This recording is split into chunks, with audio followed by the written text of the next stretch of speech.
BC సంఘాల జాతీయ అధ్యక్షులు జాజుల శ్రీనివాస్ గౌడ్ ఉన్నారు. వారితో మాట్లాడించే ప్రయత్నం చేద్దాము. అన్న, మొదటి నుంచి బీసీల కోసం పోరాడుతున్నారు. అసెంబ్లీ ఎన్నికలు పోయినాయి, మున్సిపాలిటీ ఎన్నికలు కూడా వచ్చినాయి, మధ్యలో పంచాయతీ ఎన్నికలు కూడా వచ్చాయి. లక్షల్లో సంపాదించడం ఈ రోజుల్లో సాధ్యమా? అవును, ఇట్స్ పాసిబుల్. ఇన్వెస్ట్మెంట్ అక్కర్లేదు, రిస్క్ లేదు. ఇది డబ్ల్యూ కామర్స్. ఎక్కడ కూడా వాటా కావాలని వస్తున్నారు. కానీ ఇప్పుడు ఏ విధంగా ఉండబోతుంది, ఏ విధంగా ప్లాన్ ఆఫ్ యాక్షన్ ఉండబోతుంది? రాష్ట్రంలో మున్సిపల్ ఎన్నికలు రేపు 11వ తేదీన పోలింగ్ జరగబోతుంది. ఇంకొక 2 రోజుల్లోనే పోలింగ్ జరగబోతుంది కాబట్టి మేము బీసీ జేఏసీ నుంచి ఇలా ఒక విస్తృతస్థాయి సమావేశాన్ని మన జాజుల లింగంగౌడ్ గారు, బెల్లెపల్లి స్వామి గారి అధ్యక్షతన మేము సమావేశం ఏర్పాటు చేయడం జరిగింది. ఆ విస్తృతస్థాయి సమావేశం అనంతరం ఒక కీలకమైన నిర్ణయం తీసుకోవడం జరిగింది. ఇలా ప్రభుత్వాలు బీసీలకు జనాభా దామాష ప్రకారం రిజర్వేషన్లు ఇవ్వాలని ప్రతి సందర్భంలో మేము పోరాడుతున్నటువంటి సంగతి మీకు తెలిసిందే.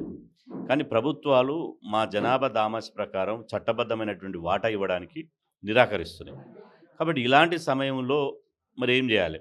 ఈ 11వ తేదీ నాడు జరిగేటువంటి మున్సిపల్ ఎన్నికల్లో బీసీల దారి ఎటు, ఏ పార్టీకి మద్దతు ఇవ్వాలి, ఎవరికి అండగా నిలబడాలనేది ఒక చర్చ జరిగింది.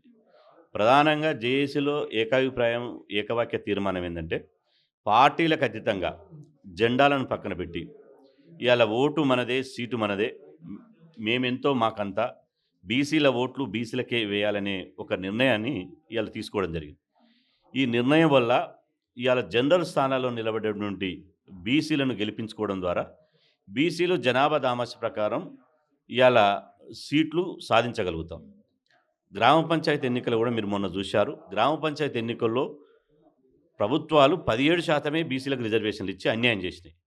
కానీ ఇవాళ ఓటు అనే ఆయుధాన్ని ఉపయోగించి ఈ గ్రామ పంచాయతీ ఎన్నికల్లో బీసీలను ఇవాళ పార్టీలకు అతీతంగా ఓట్లేసి గెలిపించాలంటే 53% సర్పంచులను బీసీ సర్పంచులను గెలిపించుకోగలిగాం.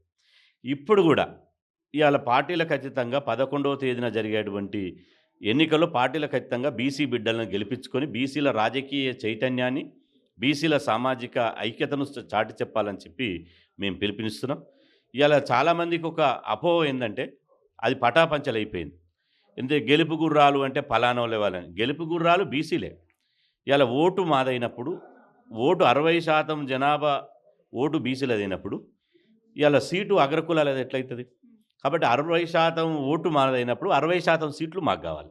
అది మా న్యాయబద్ధమైనటువంటి హక్కు. కాబట్టి ఓటు అనే ఆయుధంగా పోరాటం చేస్తున్నాం. ఓటు అనే ఆయుధాన్ని చేతబట్టి 11వ తేదీన బీసీలకు రాజ్యాధికారం రావాలంటే, బీసీల జనాభా దామాష ప్రకారం మున్సిపాలిటీలో మా వాటా మాకు దక్కాలంటే ఓటు అనే ఆయుధంతో పోరాటం చేయండి అని చెప్పినాం. కాబట్టి ఈ ఓటు అనే ఆయుధం ద్వారా పోరాటం చేస్తే బీసీలకు రాజ్యాధికారం వస్తుంది.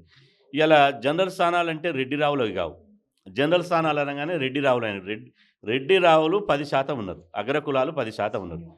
అగ్రకులాలకు 10% ఉంటే 10% మాత్రమే వాళ్ళకి సీట్ రావాలి. వాళ్ళ వాటా మాకేమొద్దు. కాబట్టి 10% వాటా వాళ్ళకి ఇచ్చేసి 60% సీట్లు మేము సాధించాలనే లక్ష్యంతో పోతున్నాం.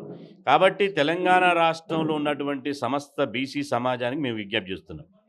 ఇది ఒక బీసీలు రాజకీయ యుద్ధం చేసేటువంటి సమయం ఆసన్నమైంది.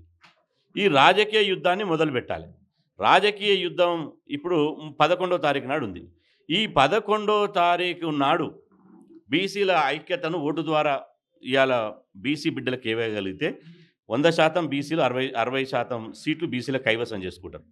ఇవాళ నేను అంటున్న తెలంగాణ రాష్ట్రంలో ఏ రాజకీయ పార్టీకైనా, ఇప్పుడున్నటువంటి ప్రధాన రాజకీయ పార్టీలకు ఏ పార్టీకైనా సిద్ధాంతాలు ఉన్నాయా? మీరు స్టోర్ క్రియేట్ చేసి లింక్ లేదా క్యూఆర్ ని షేర్ చేస్తారు. కస్టమర్ ఆర్డర్ ప్లేస్ చేస్తారు. డెలివరీ, రిటర్న్స్, రిఫండ్స్ అన్ని ప్లాట్ఫామ్ హ్యాండిల్ చేస్తుంది. ఒక్క పార్టీ కూడా సిద్ధాంతాలు లేవు. నేను అంటున్నా, ఒకవేళ సిద్ధాంతాలు ఉంటే ఇవాళ మీరు అపవిత్రమైనటువంటి పొత్తులు ఎందుకు పెట్టుకుంటారు? దక్షిణ తెలంగాణలో కాంగ్రెస్, సిపిఐ, సిపిఎం పొత్తు. ఉత్తర తెలంగాణలో బీఆర్ఎస్, సిపిఐ, సిపిఎం పొత్తు. అదేవిధంగా నల్గొండ జిల్లాలో ఒక పార్టీతో పొత్తు, కరీంనగర్ జిల్లాలో ఇంకో పార్టీతో పొత్తు, మహబూబ్నగర్ జిల్లాలో ఇంకొక పార్టీ పొత్తు, ఊరికొక పొత్తు, పల్లెకొక పొత్తు అన్నట్టు అయిపోయింది. ఈ అపవిత్ర పొత్తులు చూడండి. ఇవాళ ఈ బీఆర్ఎస్, కాంగ్రెస్, సిపిఐ, సిపిఎంలే కాదు, ఒక్కొక్క దగ్గర కాంగ్రెస్, బీఆర్ఎస్ పొత్తు పెట్టుకునేది. ఒక దగ్గర బీఆర్ఎస్ బీజేపీ పొత్తు పెట్టుకున్నాయి. ఇంకొక దగ్గర ఇది ఈనాడు పేపర్లో నల్గొండ జిల్లా భువనగిరిలో 3 పార్టీలు ఒక్కటయ్యాయి. 3 పార్టీలు ఎవరు?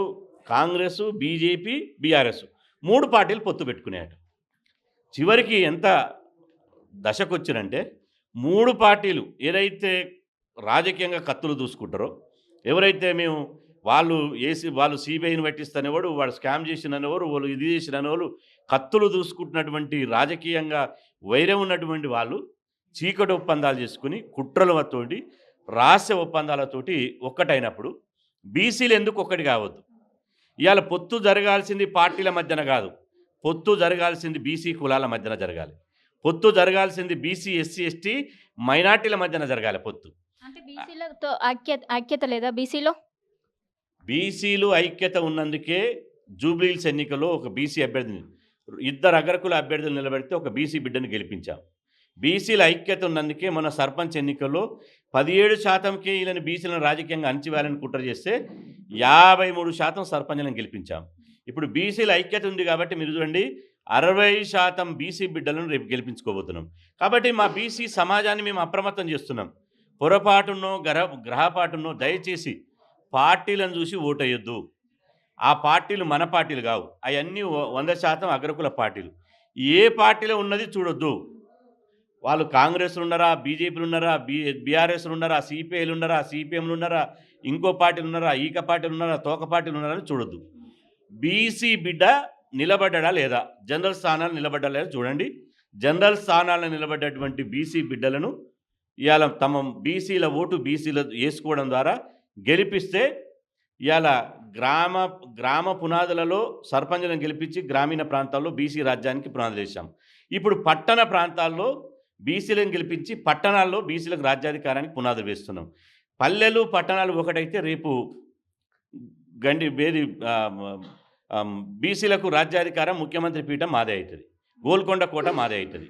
కాబట్టి ఈ సర్పంచులు, కౌన్సిలర్లు, కార్పొరేటర్లు, మున్సిపల్ చైర్మన్లను గెలిపించుకోవడం ద్వారా భవిష్యత్తులో తెలంగాణ రాష్ట్రంలో బీసీలదే 100% రాజ్యాధికారం కావడానికి ఆస్కారం ఉంటుంది. కాబట్టి విజ్ఞతతో దయచేసి పార్టీలను భ్రమలు వదిలేసి, ఆ పార్టీలు మనవి కావు, రోజుకొకడు పూటొకడు ఆ పార్టీ ద్వారా అధికారం పొంది, ఆ పార్టీ ద్వారా అస్తిత్వం సంపాదించి, ఆ పార్టీ ద్వారా ఆస్తులు సంపాదించి, ఆ గౌరవం పెంచుకున్నటువంటి వాడే ఆ పార్టీలను వదిలేసి ఇంకో పార్టీలు జాయిన్ అవుతుంది. ఇవాళ కప్పల్లాగా గంతులు వేస్తున్నారు, 24 గంటలనే 3 పార్టీలు మారుతున్నారు. కాబట్టి వాళ్లకు లేనటువంటి అగ్రకులాలకు లేనటువంటి పార్టీలు బీసీలకు ఎందుకు? కాబట్టి పార్టీ జెండాలను ఎజెండాలను పక్కన పడేయండి.